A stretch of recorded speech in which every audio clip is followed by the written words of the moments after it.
وعلیکم السلام ورحمۃ اللہ وبرکاتہ۔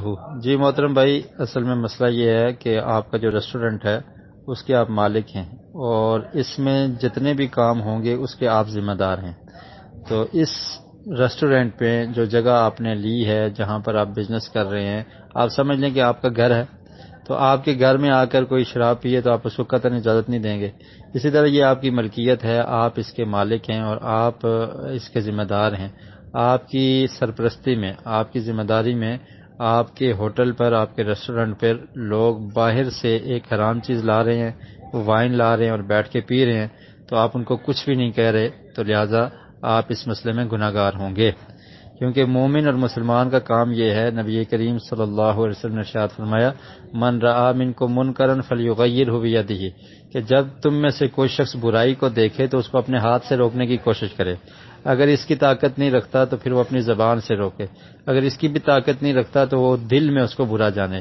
تو آپ کے پاس یہ طاقت موجود ہے کہ آپ اپنے ہاتھ سے روک سکتے ہیں، آپ کی ملکیت میں کوئی آ کر نہ پیے، آپ لکھ کر لگا سکتے ہیں کہ یہ مسلم ریسٹورنٹ ہے، یہاں پر حرام چیز شراب وغیرہ نہیں آ سکتی۔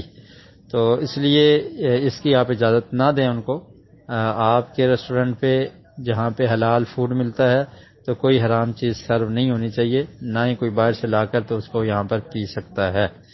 اور دوسری بات اس میں یہ بھی سمجھنے والی ہے کہ اللہ رب العالمین نے قرآن مجید میں ارشاد فرمایا، وَتَعَاوَنُوا عَلَى الْبِرِّ وَالتَّقْوَى وَلَا تَعَاوَنُوا عَلَى الْإِثْمِ وَالْعُدْوَانِ، کہ نیکی اور تقوی کے کام پر تم مدد کیا کرو ایک دوسرے کی، لیکن جو برائی، گناہ اور زیادتی کا کام ہے اس پہ مدد اور تعاون نہ کیا کرو۔